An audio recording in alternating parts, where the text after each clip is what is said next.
This time, Michael Webb, an advocate for meditative inquiry, and philosopher Charles Herrman joined the Plutopia podcast. They discuss interviewing and questioning, stillness, truth, centering, and much more. Truth isn't necessarily instrumental. A lot of people might think that I want to know something because I want it to use it in order to achieve something else. Yeah, instrumental. Yes. Whereas I think that we can almost look at truth as a motivator in itself, almost like an end in itself, in a way. When people refer to truth, I would say that they directly imply that beyond the truth lies a solid foundation, a ground, some justification for it. I would say that when we think we're telling the truth, that is essentially what we're saying in the background. So ultimately, we can justify truth in terms either of facts or a priori common sense justifications. That is to say, those truths that are true in and of themselves, not requiring any further evidence. Hey everybody, welcome to the latest and greatest episode of the Plutopia News Network podcast. We have two guests today. Our guests are Philosopher Charles Herrman and Michael Webb, an advocate for the practice of meditative inquiry. Scoop and I are going to mostly stay in the background while Charles and Michael have their discussion. So take it away, guys. Okay, great. How do you do, Michael? Hi, Charles. Hi, Charles. Well, I'll Very good. start with mentioning that your project is one of an inquiry about inquiry, as you call it. And I'd like to start by asking what your interest in asking questions really is. Oh, very good.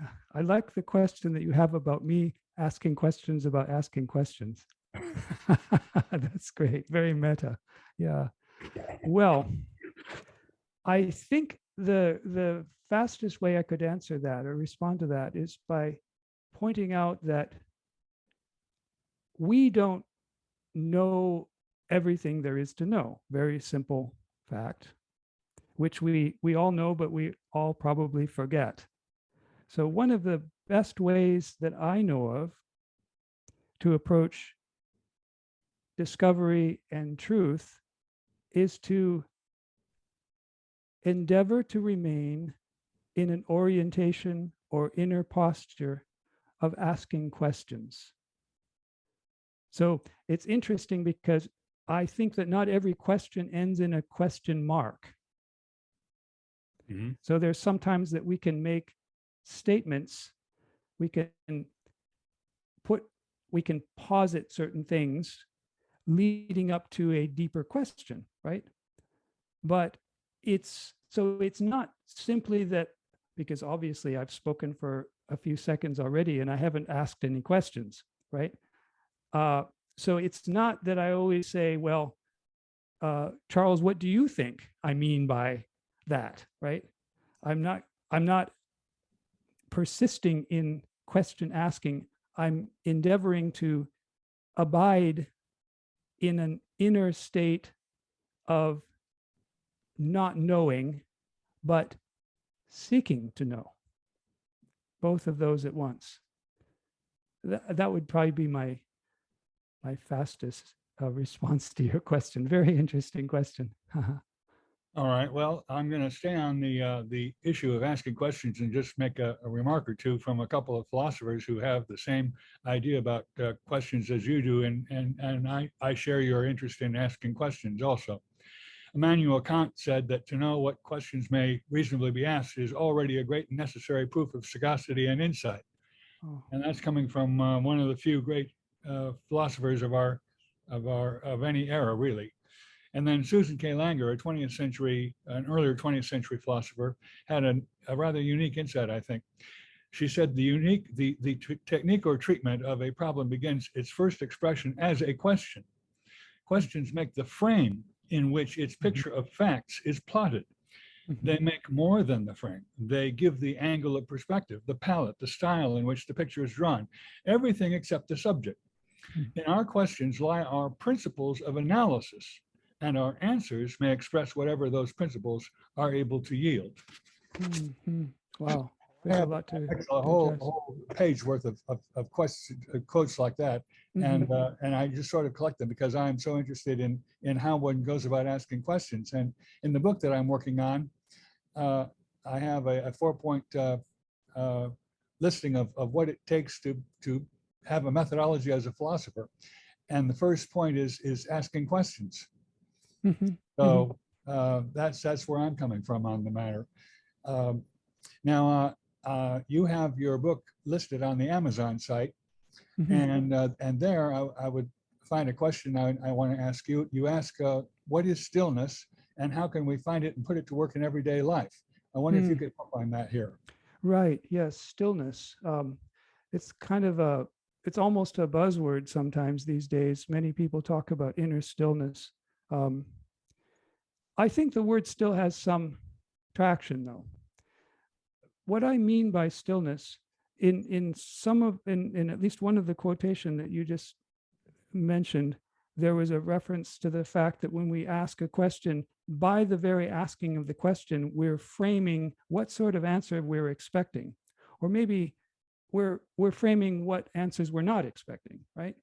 So for me, what stillness means is allowing all of those expectations to momentarily drop away, insofar as that is possible. And I think it's kind of a lifelong practice to learn how to do that, right? It's not immediately obvious. How do we let go of our unseen assumptions, right?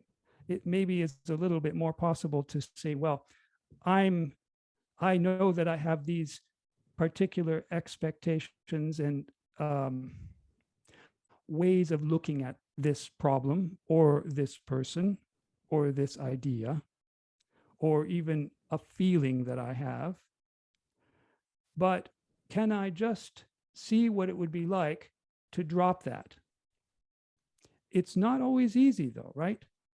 If there's something that we feel really deeply attached to, and we're really convinced that it's true, it's very difficult to let that go. It almost feels like we're taking a step into insanity to let it go, right? So I have to emphasize that for me, stillness does not mean that we're denying these things that we assume. It means that we're just suspending our interest in asserting them. Let me say that differently. For a moment, we're allowing ourselves the option of reconsidering the whole thing at a more fundamental level. So that's not the same as saying, I don't believe that. It's not the same as saying, I disregard that assumption, because there might still be something about that assumption that I discover to be true, that I want to carry forward in my inquiry. This is one of the, if I could make one more comment here, one of the things that I've noticed that happens when people kind of begin to do this kind of work, there's a kind of anxiety that arises that says, no, I can't question that assumption. I can't entertain that something else might be true, because that goes against everything I stand for as a person. And you'll especially see this when people are having, interactive inquiry together, which is a kind of dialogue where they're inquiring together as a group in discussion. And maybe they're adversaries ideologically, or they have very different opinions on something. So one of the things that's important, I think, in that kind of discussion is to be able to deeply understand your adversaries, your opponent's position. To understand your opponent's position so well that you could step into their place and articulate their position. I guess that's called steel manning from somebody's point of view. Yes, it's that kind of steel manning. It's almost like if you were an actor and you were going to play a role in a film, even if you don't personally like the character or believe in the character, and even if your life is completely different than the character that you're playing, can you play that character so authentically that that is convincing to the audience on the screen? This is the sort of thing I'm talking about. Now, a lot of people, when they consider that, many people feel anxious. They say, no, I don't want to do that because it feels wrong. I really don't like that other idea. So what I'm trying to emphasize here is that stillness is not the same as denying something or grabbing hold or grabbing hold of the opposing idea. It's letting go of all of it. It's not pushing against something.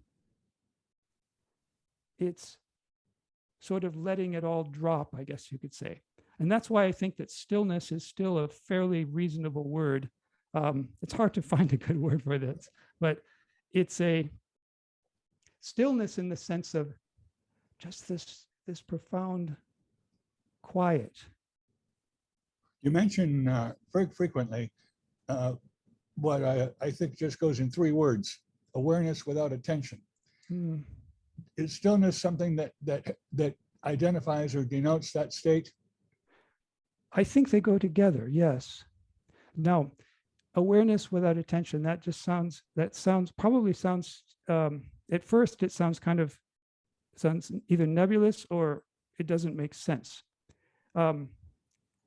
So when I think of attention, and maybe it's just the particular way I'm using that word, I mean attention as something like focusing the mind on something to the exclusion of everything else. Now that something might be a thought, it might be an assumption like we were talking about a moment ago, it might be a feeling, but focusing on that and then, in a sense, ignoring everything else. Mm-hmm. I like to think of it using the metaphor of a flashlight or a torch, right? That just has in the darkness, so that it just has this very small beam that kind of moves around. Or you could think of it kind of like the cursor on a computer. It's just on one thing at a time. Mm-hmm. And you can move that really quickly from one thing to another. You can scan, you can flip around really fast, but that is never taking in the entire scope at once. Taking in the entire scope at once is something else. And we'll get to that in another question, actually. Yeah, okay, yeah. So awareness for me is something like light that's not focused on one thing. It's just the light that just suffuses or pervades the whole room. The light of a glowing candle, as opposed to the light of a harsh beam that is just laser focused on one thing, and then everything else is dark. And then you move it over here to this. That's the difference. It's this glow that sort of pervades everything. That's the metaphor that I might use for what I'm talking about here. I think it's effective. I get the idea. Yeah. I also, I know that both of us are very concerned over the concept of truth. So I would like to continue with the notion of truth. And I think it's very important to your thought process in regard of putting together this meditation system that you have. And I put the word notion in quotes for a reason I'm going to advert to later. And in particular, I remember you were saying that we can find truth for its own sake. That struck me when I first read it. So I'd like to ask what you mean by this, and then afterwards, if you don't mind, I would like to add a few words regarding truth as I understand it from my philosophical perspective. Okay, yeah. Truth for its own sake. What would be your take on that? I'm not sure. I know. I mean, I could say what that strikes me right now, but I'm not sure if that's what it was that you've seen. It seems like you might have seen something that I said, and I'm not able to locate exactly what that is. And I Truth don't for have its a own. context for it. I just have it on my notes here. Okay. No. Well, let me see if I can Take a stab at respond it. to that. Yeah, I'll take a stab at it. Truth for its own sake. So one thing that might mean to me is that there's value in truth. So truth isn't necessarily instrumental.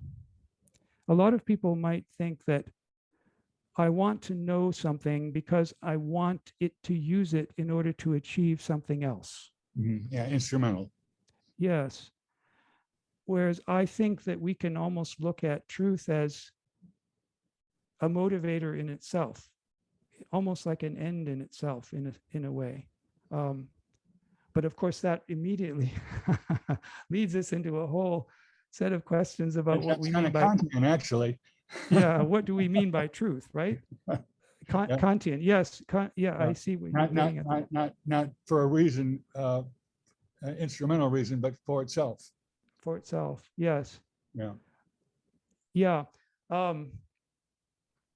I think, truth the word is very fraught with connotations, and people have lots of different ideas of what it is, or whether it's possible or not, or whether it exists or whatever. So that's one of those words, truth, love. These are words that are really hard because I never know what the other person thinks I'm meaning. Right. That's one reason why I decided to make some notes on that topic also. Well, I think that that is a really good take on truth for its own sake. I think that's right spot on. So I wanted to offer a take on truth, partly for the reason that you've just mentioned, that you ask 10 philosophers what truth is. I'm going to offhand guess they'll give you 20 answers. And I think that if you ask anybody what truth is, most people are going to have a general idea that follows fairly closely what I'm going to say, but I'm going to say something that is a bit stronger, and maybe a little bit blunt for coming in on a particular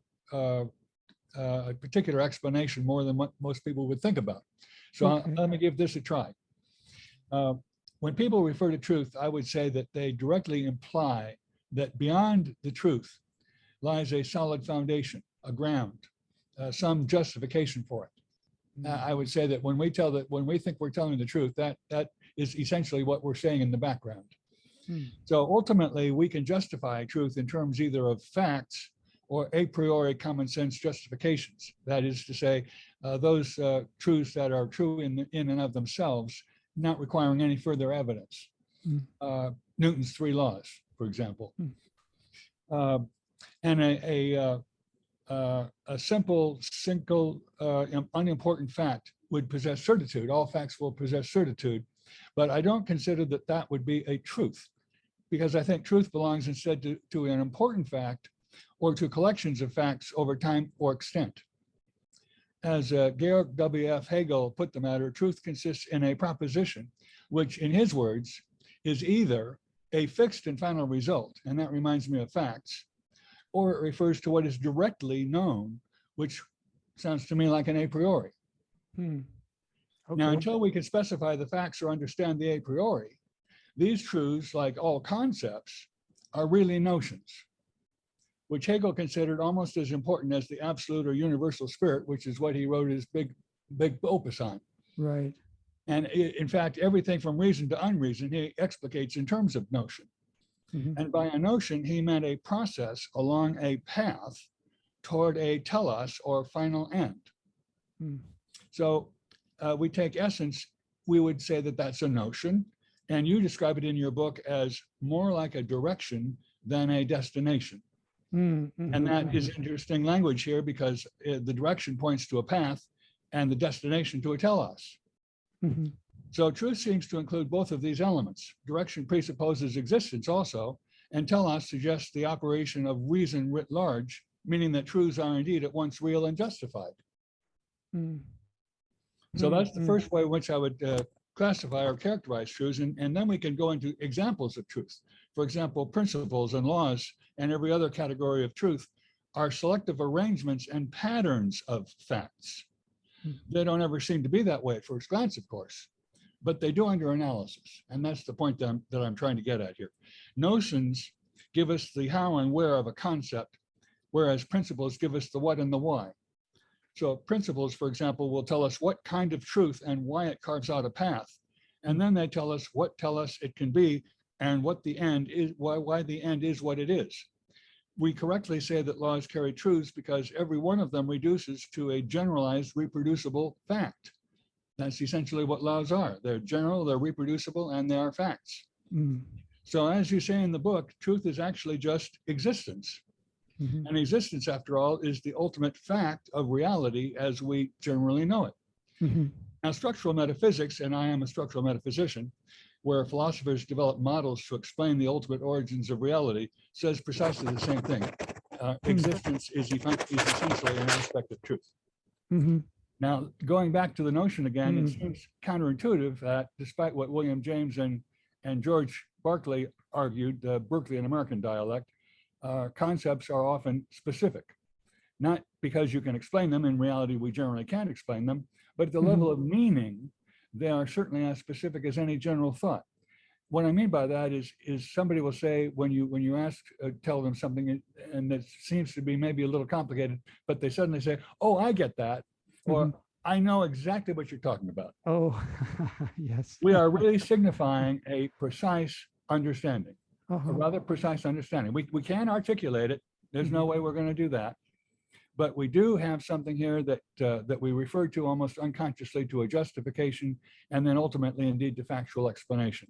Both existence and reason almost entirely reduced to facts, and the exception is where reason refers to an a priori statement. That doesn't necessarily refer down to facts, as in Newton's three laws. Yeah. So my next question is related to truth. Okay. But in the context of what you refer to in the book as seeking, exploration, and inspiration. And in my review of the book, I quoted the inactivist Ralph Ellis, who said that the exploratory drive is the only one that leads us to seek the truth independently of what we would like the truth to be. I'll say that again. The exploratory drive is the only one that leads us to seek the truth independently of what we would like the truth to be. I wonder if you would say the same of your method and what you might see as the relevance of the seeking, exploration, and inspiration with regard to it. Yes, great. And okay, so I'm going to try to respond to your comments on truth as well. Right. In taking this question, because you really set it up with a whole series of ideas, and one in particular that I'm going to take from what you said and tie it into my response to your question here about the inactivist question is when we refer to this ground. You didn't use the word ground, but I'm going to. I did actually use it. Did you? Ground and foundation and yes. You did mention being, right, and existence. So the fact as such, okay, so many of us can argue about certain facts, but there is the fact that fact is. We can argue about the details, so to speak, but then we have to, as some people have pointed out, many people have pointed out, the fact that there is a universe at all, or at least the fact that I am here seeing or feeling that there is a universe, that each of us has as a incontrovertible ground. I'm trying to point to this factness. Yeah, and now, by the way, what you mentioned would be an a priori kind of truth. Yes, coming to that level, right? Now, the reason I'm saying that, the reason I took the trouble to try to get the intuition of it, it's not something that we normally reflect on in our lives because we're usually just kind of in the vortex of things, right? And it's very rare that we kind of take the step back and say, wait a minute, well, I'll be damned, there's a universe going on here. isn't that weird? And not only is it a universe, but it's whatever it is that this one is, with the facts that it is, that it presents to us, regardless of how I'm going to interpret it, right? In other words, one way to say that is reality can say no to me. I may think that this is so, these things, but then reality can say, well, actually, it's not. You got that wrong, my friend. Mm-hmm. That's the interesting thing. So kind of the flip side of that, and this is going to go to the question that you asked just now, Charles. The flip side of that would be if I decide I'm going to project my view of reality, my preferences for how things should be, I'm going to project that out there. I'm going to say, to hell with it, I don't care. This is what I think is going on, because this is what I want to go on. I may not, it may even be a kind of a subconscious desire that I have that I'm not aware of, certain preferences that I have for things to be a certain way. So I'm going to, confirmation bias and all of the usual things that cognitive psychologists and social psychologists have pointed out that we humans do habitually to save time, to, these kinds of things. Very often it has to do with saving time, right? Saving energy, taking the shortest path, even though that means we're cutting out a lot of things that are going on. But my point is that if I'm projecting my idea onto the world, then I'm not open to what reality would show me. I'm not open to reality saying no.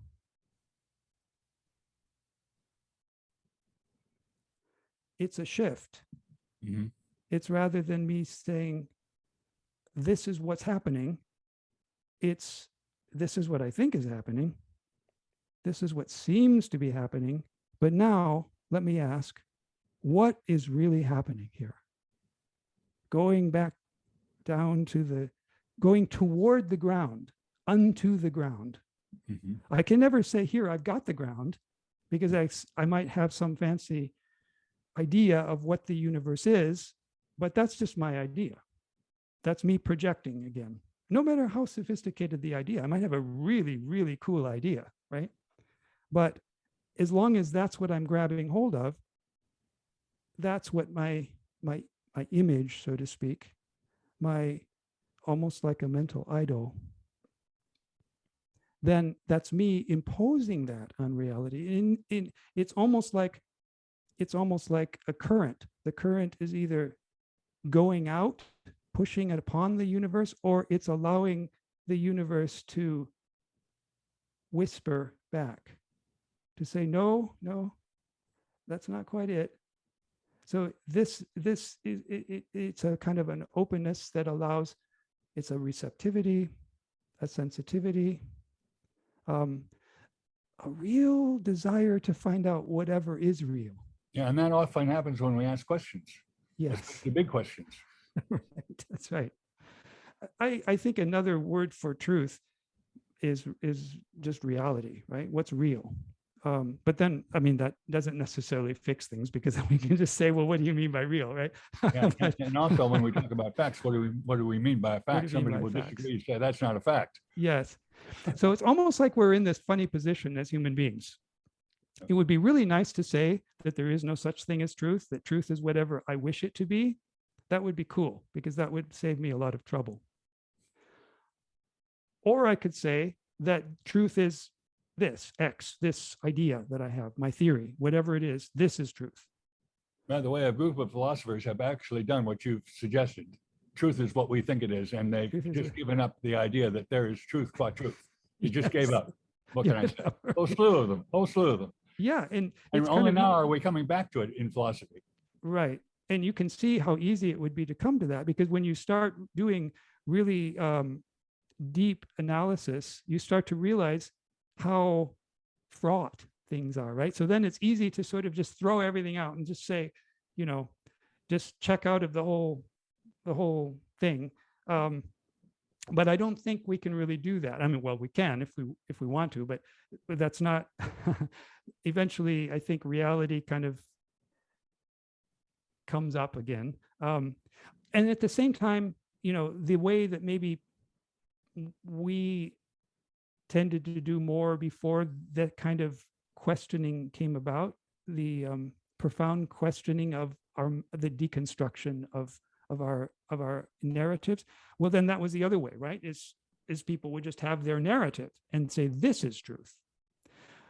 I would like to say that it's neither of those things. Okay. It's not the narrative, no matter how good the narrative, not that the narrative is wrong. Going back to what I was saying earlier, it's not to deny the narrative or push it out or to say, no, bad narrative, go away. Because it might be, I really like this narrative. I feel really, so go with that. Don't, I'm not saying that. Stillness doesn't mean nothingness in the sense of a blank screen. Right. It's really rich. You could say it's like profoundly fertile. It's not like this void that you kind of, it's not like staring at a, I don't know, with a. You'll have all the richness of awareness. It does, yes.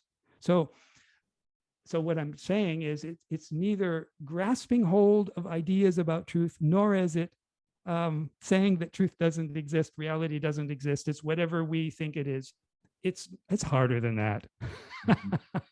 It's about moving unto reality, moving in that direction insofar as we can by continuing to let go of our assumptions and coming back to ask, what is going on here, right? And it's like, it's a kind of deep listening, isn't it? That sounds kind of Heideggerian, and I'm going to get into him in just a moment. In fact, Okay. I think in the next question. All right. Okay. That worked out well. Yeah. Please do, Charles. Yes. All right. Well, getting to it then, speaking to the value of seeking and asking questions, which both of us consider very important. Martin Heidegger says in his opus Being and Time, every question is a seeking. Every seeking takes its direction beforehand from what is sought. Questioning is a knowing search for beings in their thatness and whatness. I think that's pretty profound myself. And in our conversations, you've mentioned both Heidegger and Heraclitus, for example.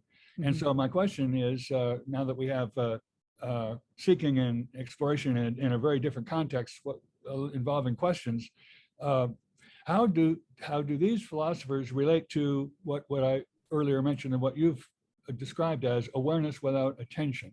And with your answer, I'll have some further thoughts on Heidegger, actually. Okay, yes.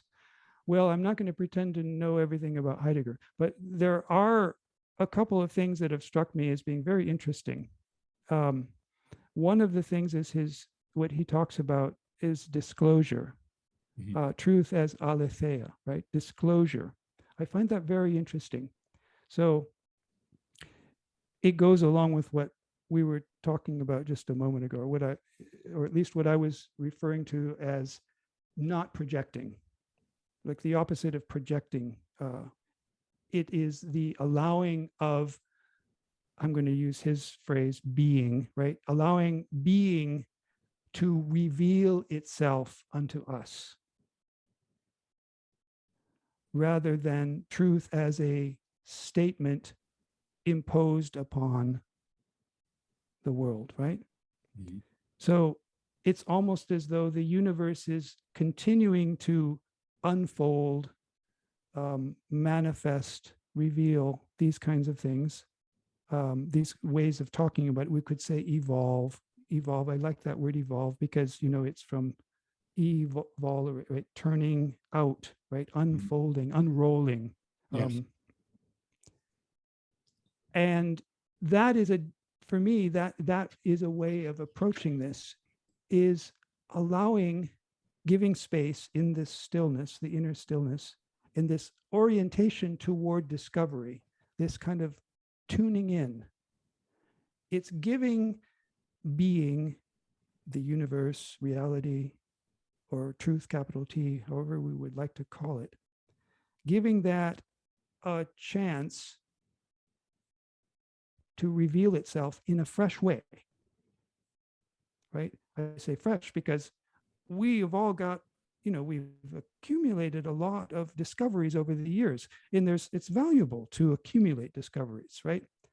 But can we, even with this great richness of discoveries that we've made about life and ourselves and the world, including all that we've brought in from our culture and so on, can we also release that to make a clearing, right? I believe that Heidegger talks about that, a Lichtung. Lichtung is a word in German that actually refers to like a clearing in the woods, right? You may have a dense forest and there's a clearing in the woods where it's nice because it has the word Licht in it, right? Light. But it's an empty space. And I kind of like this image of an animal kind of venturing out into this open space, right? If you were to chase the animal, it would just run deeper into the woods. But if you sit at the edge of the clearing and wait, the animal comes out, right? The universe reveals itself. If you have this opening into which it can reveal. Is this how the meditation works, in part? This really gets down to what I mean when I refer to meditative inquiry.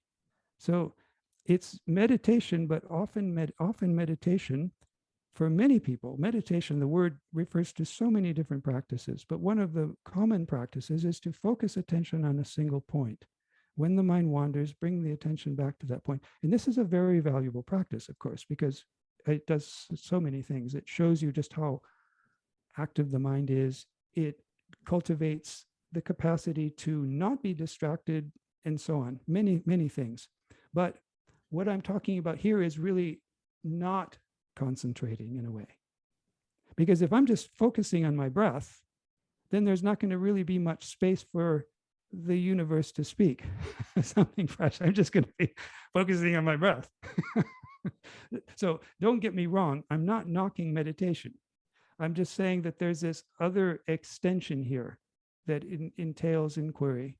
And there are even various spiritual teachers who've talked about inquiry in this way. Self-inquiry is a kind of a famous one that was suggested, well, in many spiritual traditions, but there was a sage that lived in the 20th century in India who did a lot to teach or promote this, I should say, making clear this approach of self-inquiry. But it doesn't need to be just self-inquiry. It can be inquiry into the nature of the universe, into how is the universe unfolding? How is the universe presenting itself in all of its brilliance and ingenuity and beauty and truth and love and all of these things that we intuitively realize are there. So that it gets at, you were asking about inspiration. That's what I would see. It's the inspiration that comes from the universe rather than from me projecting onto the universe what I think it should be. Because at the end of that's just me, right? That wouldn't be as interesting. So does that answer, or at least seem like a reasonable? Not only answers, but gives some food for thought. Oh, okay. All right. It goes a little beyond the answer, which is good. That's what an answer should do. And I was going to mention, I wanted to say a little something about Heidegger. I have a little excerpt from him here that I would like to relate to you. We see that there is something very interesting about nothing. He says that the most important question in all of philosophy is why are there existence rather than nothing? Mm-hmm. So then it says, now a ground is sought, which we've talked about, that will explain the emergence of the existent as an overcoming of nothingness. The existent means first that which is at any time, but the existent also means that which brings it about, so to speak. Mm-hmm. That this thing is an existent rather than non-existent. Mm-hmm. And that which constitutes its being, if indeed it is in the sense of exists, In accordance with this twofold meaning, the existent is not only the existent itself, not that which is, but isnness, is-ness, existentness, being. And this, of course, is Heidegger's argument and conception of the most important word of his intellectual career, being. That's what he was always about. Now, this next question goes back to something that you were talking about earlier in conversing with people. This goes right back to it, and I would just like you to explain a little bit more about that. You mentioned in the book, seeking to understand a conversant, one articulates the essence of what is understood thus far. Each speaker does that for one another. And this brings to mind the validity claims of Jürgen Habermas, the German philosopher who is still with us at age 92, and I would guess is probably the leading philosopher so far in this century. Habermas presumes that in any conversation, certain ideas are taken for granted as parts of a shared life world. And that's a term elaborated by Husserl, the phenomenologist, and then taken over by Habermas. And there are four ideas. They are comprehensibility. We expect that of one another. We expect truth of one another. We expect truthfulness of one another, the disposition to be truthful. And we expect that in some sense we're saying something that is right, rightness. So truthfulness and normative rightness, he says, are analogous to the truth claim. In other words, all of these basically are interrelated to one another. There's no question about that. And these validity claims proceed, he says, in the expectation that they achieve a rationally motivated agreement and that the speakers can coordinate their plans and actions on this basis. So having this validity claim, fourfold: comprehensibility, truth, truthfulness, and rightness. My question here is whether and to what extent this presumption of the validity claims has a part to play in your thoughts on conversing or in meditating. In particular, that ties in with conversing, I think. Discourse, dialogue. There's so much here. Goodness, rich smorgasbord of ideas to respond to. I think, let me just touch on, you were mentioning with Heidegger there's this distinction between the ontic and the ontological, right? Which I think has to do with this notion that you were touching on in that one quotation sort of picked on this, that there is this almost a creative. Yes, he does make quite a distinction between the ontic and the ontological, and makes a big deal out of it in some of his writing. And in that quotation from Heidegger that you mentioned just now, there is this sense almost that being is creative. So often people think of being as just this static immobility, right?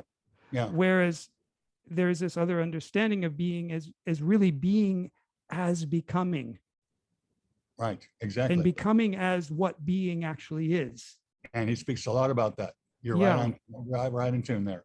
Right. So now that, let me just come back now to Habermas in that light.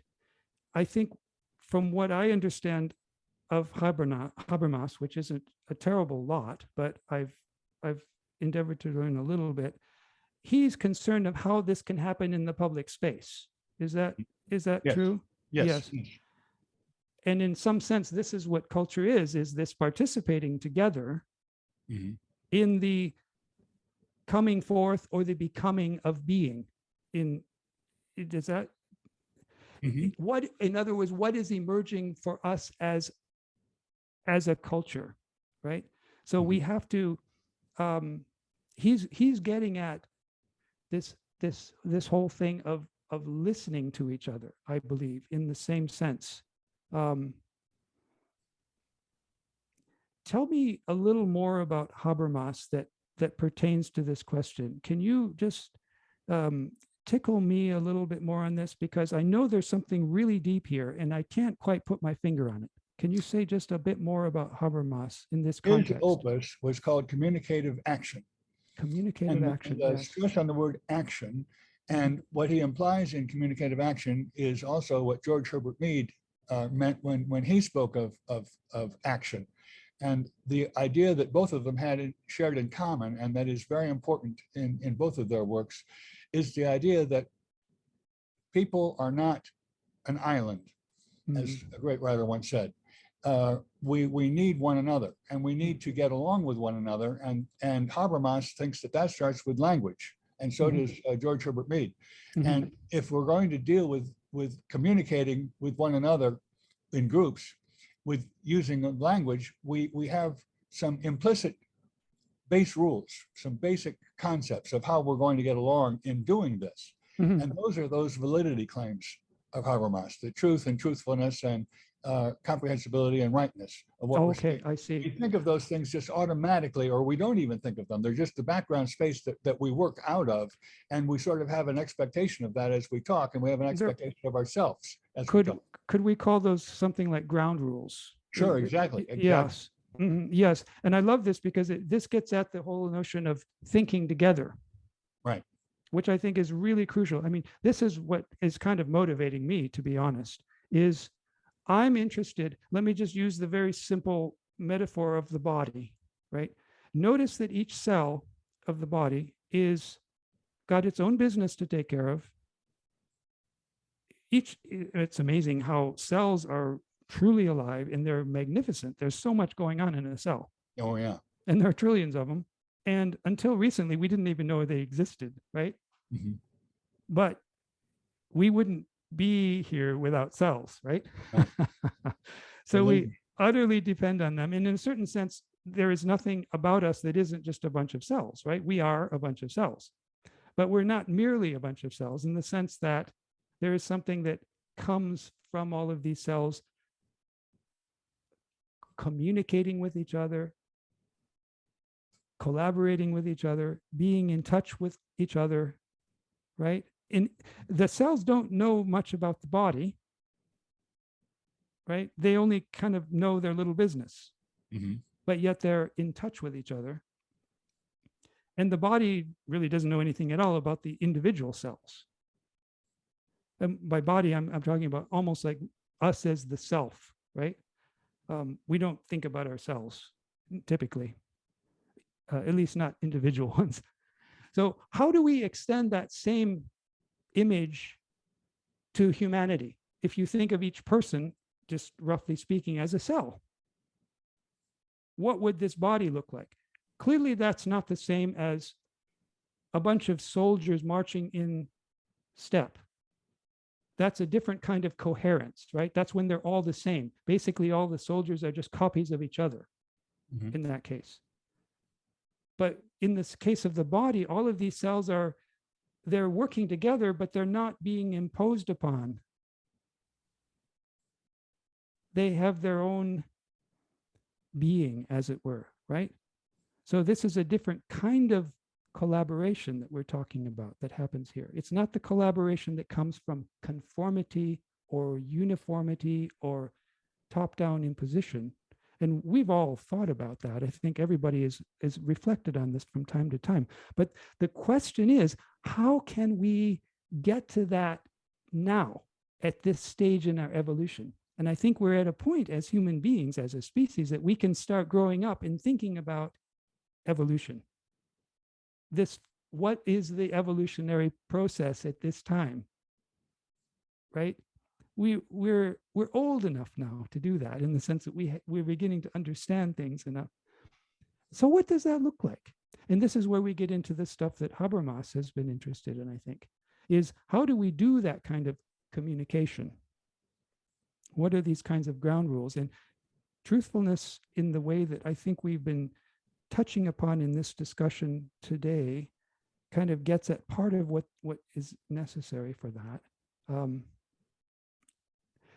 It's a very big and very important question, and I almost don't even know how to sum that up. But to me, it has to do with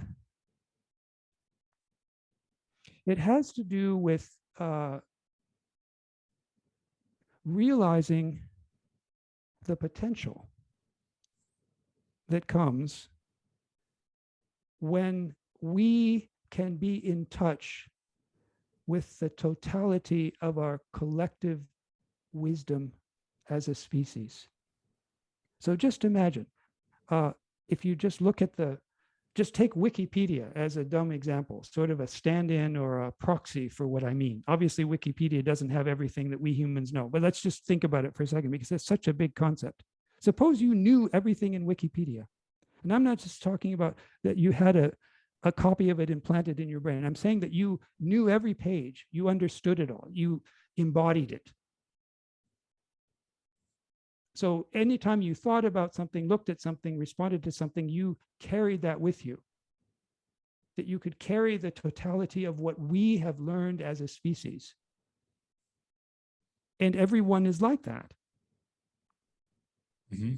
Right? Now, how do we achieve that? It's very difficult. I could imagine that maybe technology might play a role, but a big part of it has to do with this openness to each other that people like Habermas are talking about. And this orientation toward reality that people like Heidegger and others have talking about.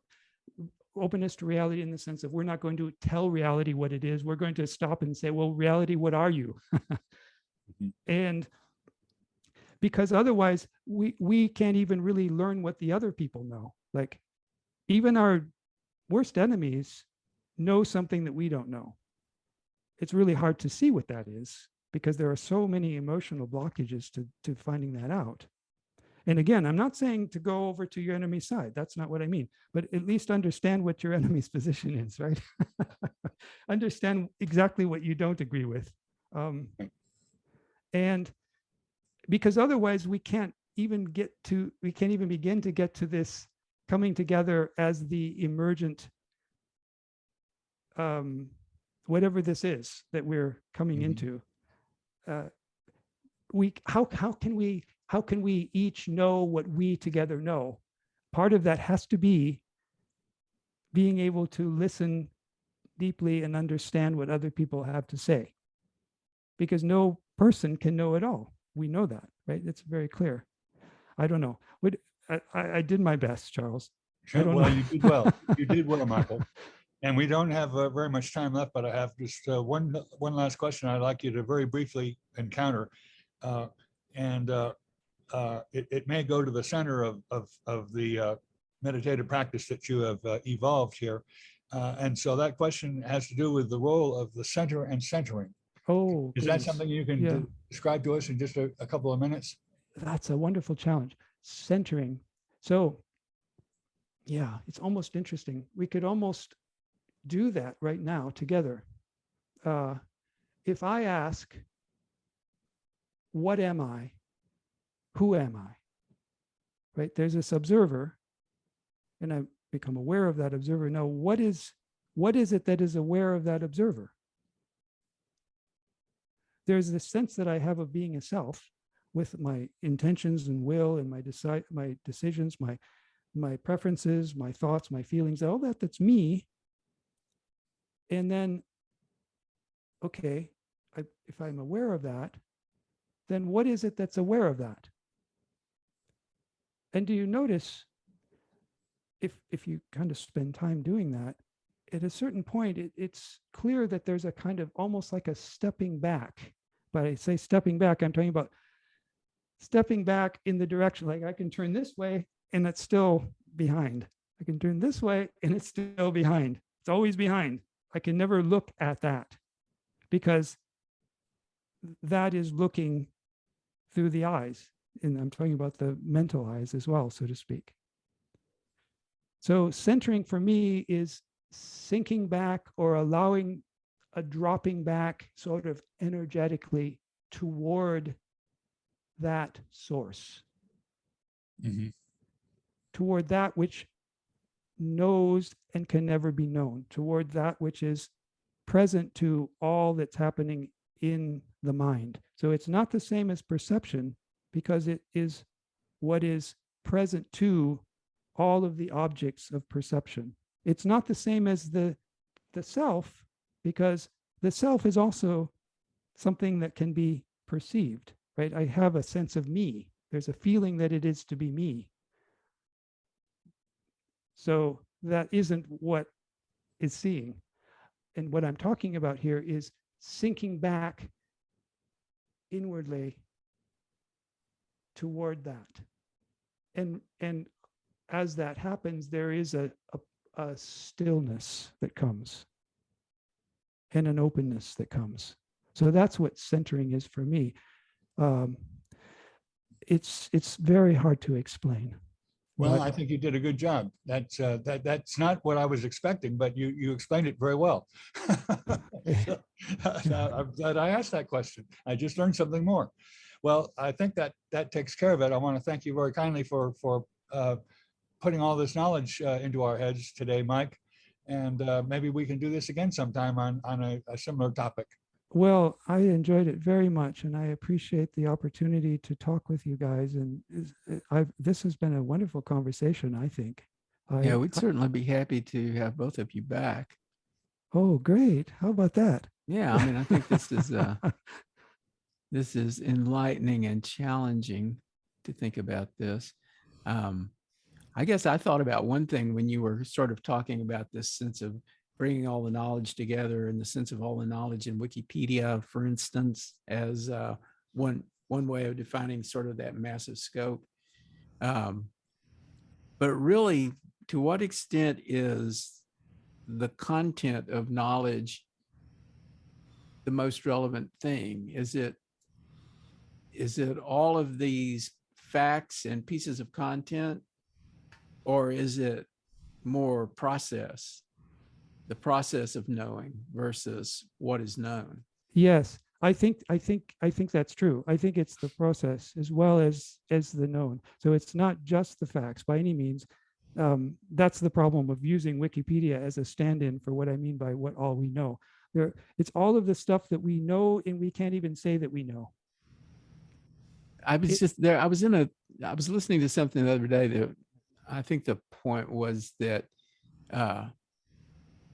the real knowing is, or the real intelligence is in intuition, which is sort of, our intuition is sort of not like knowing something, having something in our head, having an internal dialogue. It's something that moves like faster and is more, it's elusive, but at the same time, it tells us something, and it informs our actions and it informs our thinking. But it's harder to grasp than a thought or a fact. Absolutely. Some call it a notion. Yeah. A notion, yeah. And I think so. My sense is that we need to be able to engage with what we would call Wikipedia-like stuff, right? These kinds of stated facts. We need to be able to engage with them in the spirit that you're referring to here, from this intuitive level that's empty of these kinds of sentential empty of images and statements. And judgments, right? And judgments, that's right.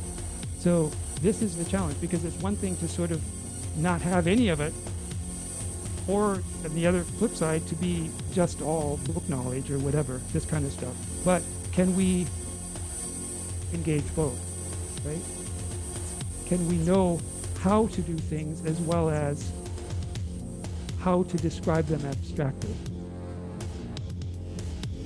And we will solve all of this the next time we get together. To be continued. Yes. To be continued. So thanks so much, gentlemen. You can follow the Plutopia News Network at plutopia.io. On Facebook, go to @Plutopia News. On Twitter, it's @Plutopia. With John Lubkowski, I'm Scoop Sweeney. This is the Plutopia News Network, 20 minutes into the future.